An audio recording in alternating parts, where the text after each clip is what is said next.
Hello students, now we are going to discuss some important questions in 5th lesson electromagnetic waves. First one is about Maxwell's corrections to Ampere's circuital law. According to Faraday's law of electromagnetic induction, the change in magnetic field produces the electric field. Mathematically, we can write closed integral E vector dot dl vector is equal to minus dou phi b by dou t, which is equal to minus dou by dou t closed integral b vector dot dA vector.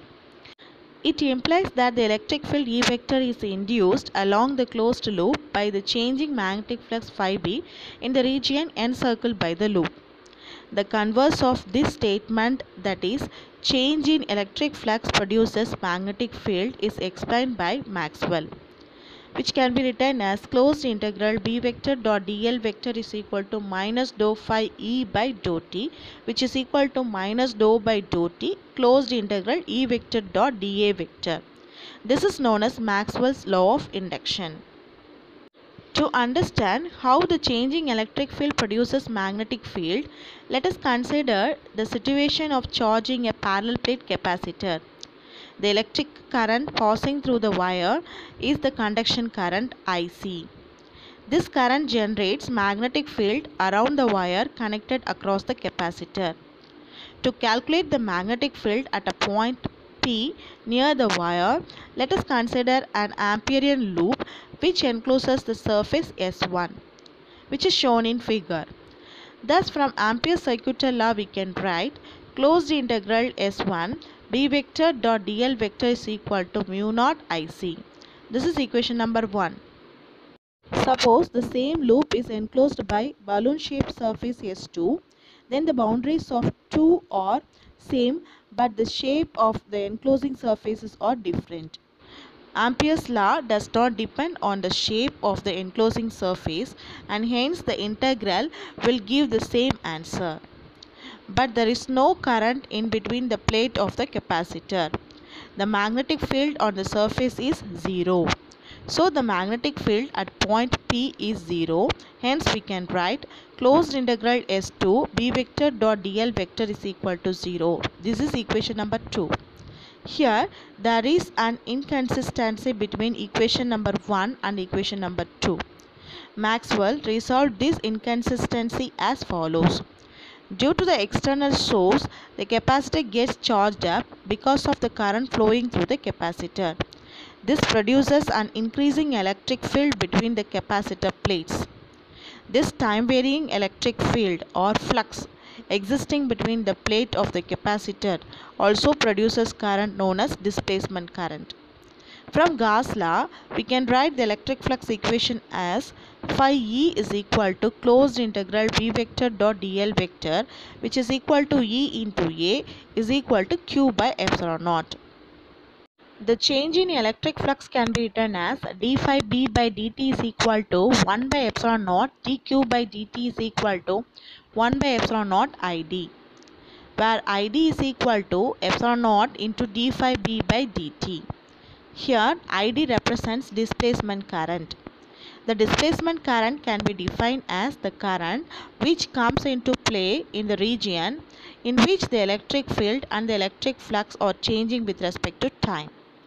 So Maxwell modified Ampere's law as closed integral b vector dot dl vector is equal to mu naught into I, which is equal to mu naught into IC plus ID. This is equation number 3, where I is equal to IC plus ID, which indicates the total current flowing through the circuit.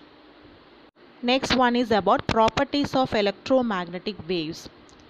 Electromagnetic waves are produced by any accelerated charge. They do not require any medium for propagation. So electromagnetic waves are non-mechanical wave. They are transverse in nature such that the oscillating electric field vector, oscillating magnetic field vector and the direction of propagation are mutually perpendicular to each other. They travel with the speed of light in vacuum or free space, and it is given by the relation c is equal to 1 by root of epsilon naught mu naught, which is equal to 3 into 10 power 8 meter per second. In a medium with permittivity epsilon and permeability mu, the speed of electromagnetic wave is less than the speed of light in free space or vacuum, such that V is very much less than C. Hence, the refractive index of the medium can be written as mu is equal to root of epsilon r into mu r. They are not deflected by electric and magnetic field.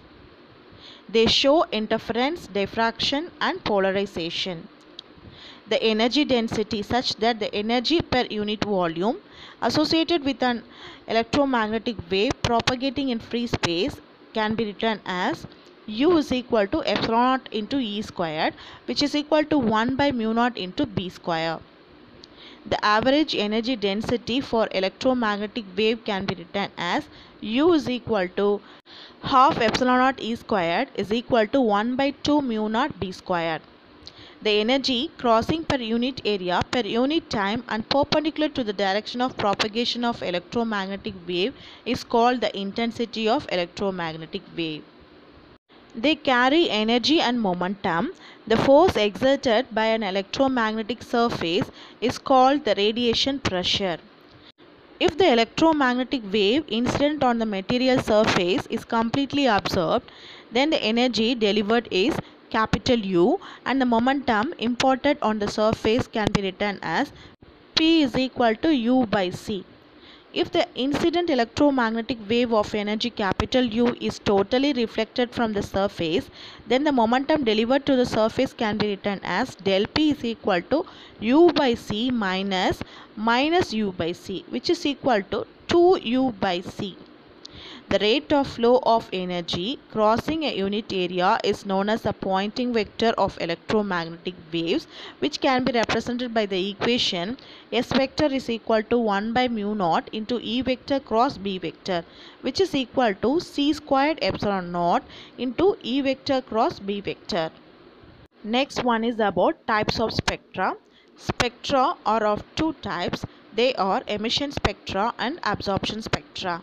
Emission spectra are classified into three types. They are continuous emission spectrum, line emission spectrum, band emission spectrum. And the absorption spectra are classified into three types. They are continuous absorption spectrum, line absorption spectrum, and band absorption spectrum. What is continuous emission spectrum or continuous spectra?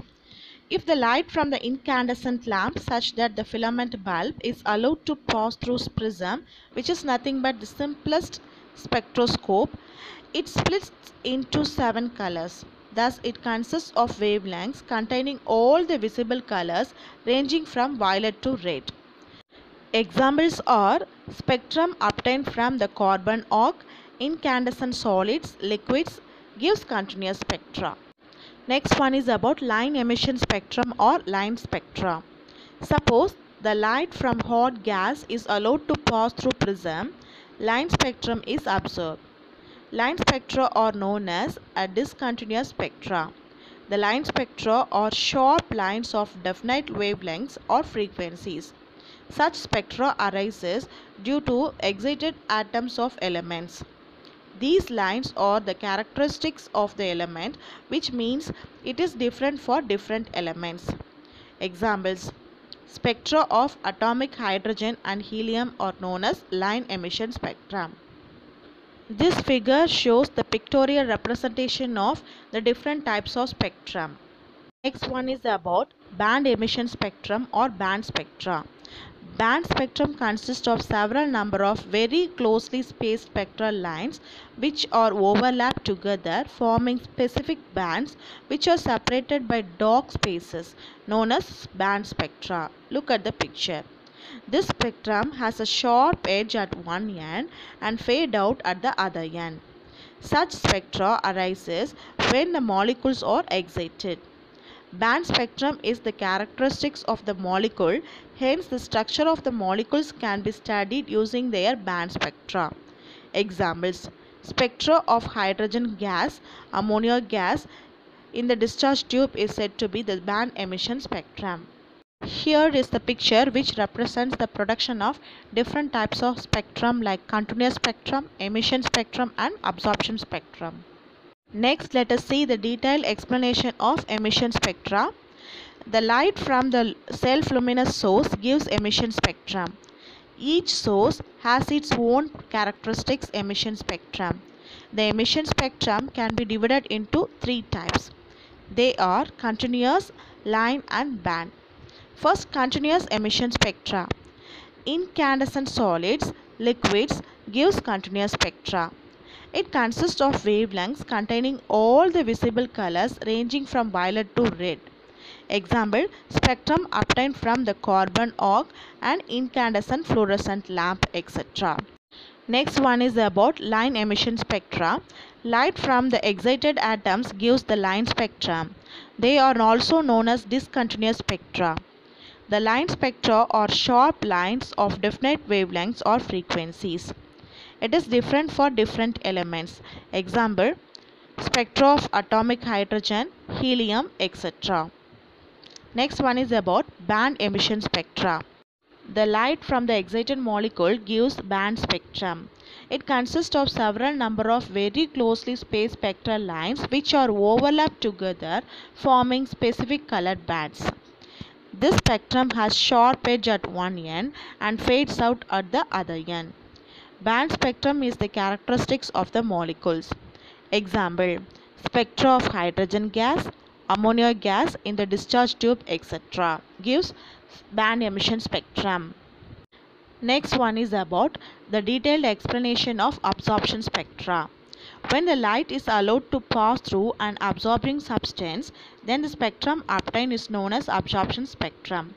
It is the characteristics of the absorbing substance. Absorption spectrum is classified into three types. They are continuous absorption spectrum, line absorption spectrum and band absorption spectrum. Let us discuss about that. First one, continuous absorption spectrum. When the light is passed through a medium, it is dispersed by the prism, we get continuous absorption spectrum. For instance, when we pass white light through a blue glass plate, it absorbs everything except blue. This is an example for continuous absorption spectrum. And next one, line absorption spectrum. When the light from the incandescent lamp is passed through the cold gas, the spectrum obtained through the dispersion due to the prism is line absorption spectrum. For example, when the light from the carbon arc is made to pass through sodium vapor, a continuous spectrum of carbon arc with two dark lines in the yellow region of sodium vapor is obtained. Next one is about band absorption spectrum. When the white light is passed through the iodine vapor, dark bands on the continuous bright background is obtained. This is known as band absorption spectrum. It is also obtained when the white light is passed through the diluted solution of blood or chlorophyll or through certain solutions of organic or inorganic compounds. Thank you students. Leave your doubts in the comment box.